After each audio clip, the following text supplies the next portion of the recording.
یاد رکھیے گا انسان ہمیشہ متلاشی حق رہتا ہے، وہ سوچتا رہتا ہے، وہ اکیلے میں اپنے آپ سے باتیں کرتا ہے، لیکن وہ کسی سے اظہار نہیں کرتا ان چیزوں کا۔ احادیث سے ہمیں پتہ چلتا ہے، اللہ تعالیٰ نے فرمایا میں ایک چھپا ہوا خزانہ تھا، پھر میں نے چاہا کہ میں جانا چاہوں، پھر میں نے انسان کو پیدا کیا۔ آپ کو کس لیے پیدا کیا؟ سمپل سا جواب آپ کو یہاں مل جائے گا۔ پھر آپ کو لگے گا کہ جس کام کے لیے پیدا کیا وہ آپ نے نہیں کیا، اور جس کے لیے نہیں پیدا کیا، جو کہ اس پیدا کرنے کے بعد اس کی بقا کا ایک ذریعہ تھا، اس میں آپ نے زندگی لگا دی۔ اس ارشاد کے مطابق انسان کا مقصد وجود یہ ہے کہ وہ اپنے خالق کی معرفت حاصل کرے۔ معرفت کہتے ہیں پہچان کو، اپنے خالق کو پہچانے، اور اس معرفت کی قیمت میں وہ ابدی جنت میں جگہ پائے۔ موت کے پہلے کا دور حیات اصول معرفت کا دور ہے، اور موت کے بعد کا دور حیات آرام اور راحت کی ابدی جنت کی دنیا گزارنے کا۔ سمپل سی بات ہے نا کہ ہم جو یہاں بیٹھے ہیں، جی رہے ہیں، اس میں مقصد کیا ہے کہ ہم معرفت کا اصول حاصل کریں، اللہ کو پہچانیں، اللہ کو جانیں، اس کا تعارف حاصل کریں۔ اگر میں آپ سے کہوں اپنا تعارف کروائیں تو ہر کوئی اپنی شان میں بیسیوں کلا بازیاں کھانے کو تیار ہوگا، اپنے آباء و اجداد سے لے کے اب تک۔ لیکن اگر میں کہوں اللہ کی معرفت، اللہ کا تعارف کیا ہے، تو ہماری زبانیں بند۔ اور موت کے بعد کا جو دور حیات آئے گا نا، جو قبر کے نیچے ہوگا، اور اس کے بعد پھر حشر کا میدان، وہ آرام اور راحت کی ابدی جنت کی زندگی گزارنے کا دور ہے۔ ہم یہاں آئے تھے جنت کمانے، ہم نے دنیا کو جنت بنا لیا۔ ہم دنیا کو جنت بنانے نہیں آئے تھے، ہم آخرت کو جنت بنانے کے لیے یہاں بھیجے گئے۔ یہ معرفت رب کوئی سادہ چیز نہیں ہے، معمولی چیز نہیں ہے، چھوٹی چیز نہیں ہے، یہ ایک مشکل ترین مہم ہے۔ اس کا سبب یہ ہے کہ ابتدائی دور حیات میں انسان کے رہنے کے لیے اللہ نے جو دنیا بنائی وہ مکمل طور پر شبہات سے بھری ہوئی تھی۔ اگر شبہات سے نہ بھری ہوتی تو پھر تو معرفت ربانی بڑی آسان تھی۔ ہر ایک جز میں ایک ڈاؤٹ رہتا ہے، ایک ایلیمنٹ رہتا ہے نا ڈاؤٹ کا۔ اس دنیا میں کوئی بھی فکری یا عملی چیز ایسی نہیں ہے جو شبہ سے خالی نہ ہو۔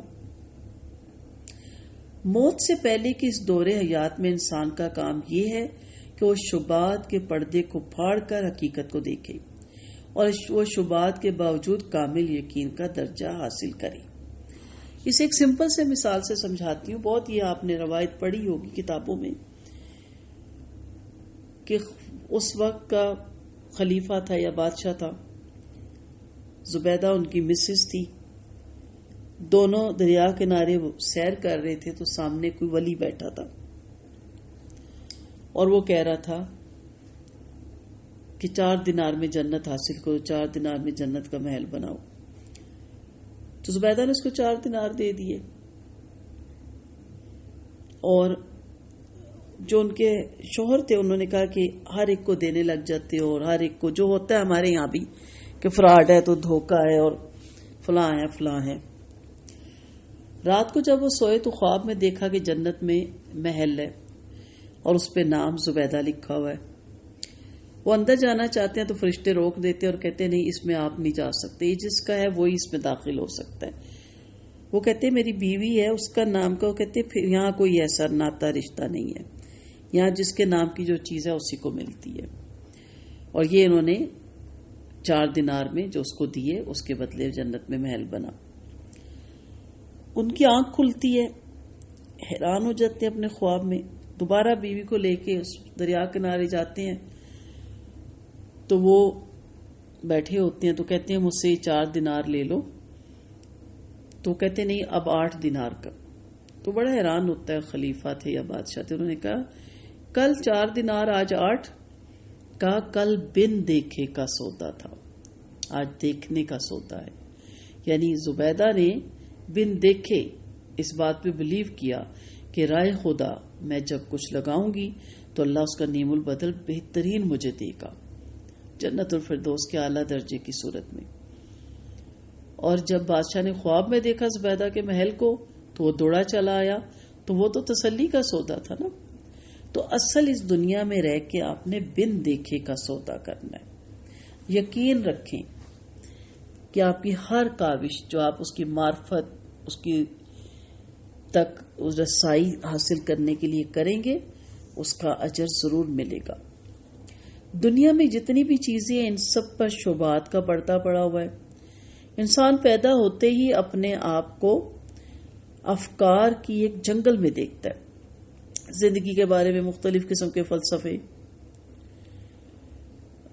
یہاں درجنوں مذاہب ہیں، ہر کوئی اپنے سچا ہونے کا دعویٰ کرتا ہے. ہر انسان اپنے اندر جذبات اور خواہشات کا ایک طوفان لیے ہوئے ہے جو خالص عقلی رویہ اختیار کرنے میں مسلسل رکاوٹ بنتا ہے. یعنی جو شعوری بات ہے اس کو غائب کر دیتا ہے، کہیں اس کے آنے کا مقصد اس کو بھلا دیتا ہے. وہ اسی طرح ہر آدمی کا یہ حال ہے کہ وہ خاندانی اور سماجی بندھن میں پھنسا ہوا ہے. ہر آدمی مفادات کے خول میں جی رہا ہے. ہر آدمی کی عادتیں اور رجحانات اس کے اپنے ساتھ بندھے ہوئے ہیں. ہر آدمی مال و دولت اور رشتہ داروں کے جال میں اس طرح پھنسا ہوا ہے کہ اس کے لیے یہ سمجھنا مشکل ہو جاتا ہے وہ کیا کرے اور کیا نہ کرے. ایسی حالت میں سچائی کی معرفت صرف اس انسان کو حاصل ہوتی ہے جو اپنے اندر آبجیکٹو تھنکنگ کی تشکیل کرے، اپنے اندر پازیٹو تھنکنگ یعنی سوچنا شروع کرے کہ مجھے کیا کرنا ہے، اب رب کو راضی کرنا ہے یا جگ کو. جس دل میں جگ بستا ہے اس میں رب نہیں بستا. وہ اپنے اندر یہ صلاحیت پیدا کر سکے کہ وہ شبہات کے پردے کو پھاڑ کر حق کو حق کے روپ میں دیکھے اور باطل کو باطل کے روپ میں دیکھے. وہ چیزوں کو ایسا ہی دیکھے جیسا کہ وہ ہے. خدا کا تخلیقی منصوبہ کیا ہے؟ اس تخلیقی منصوبے کی کلیدی پہلو یعنی مین پہلو یہ ہے کہ انسان کو ہر قسم کی صلاحیتوں کے ساتھ پیدا کیا گیا اور پھر اس کو مکمل طور پہ آزاد کر دیا گیا. اب انسان کا امتحان یہ ہے کہ وہ اپنی آزادی کو صحیح طور پر استعمال کرے اور وہ اپنی آزادی کا بھی غلط استعمال نہ کرے. اسی استعمال کے اوپر انسان کے ابدی مستقبل کا فیصلہ ہونے والا ہے. مختصر یہ کہ آپ کے آنے کا مقصد پہلا معرفت رب اور اسی کا دوسرا پہلو کہ آپ کو اس لیے اللہ تعالیٰ نے بنایا تمام صلاحیتوں کے ساتھ اور مکمل آزادی کے ساتھ کہ اب آپ کا امتحان شروع کہ آپ اس آزادی کو کس قدر استعمال کر کے اپنی آخرت بناتے ہیں یا اس آزادی کا غلط استعمال کر کے اپنی آخرت خراب کرتے ہیں.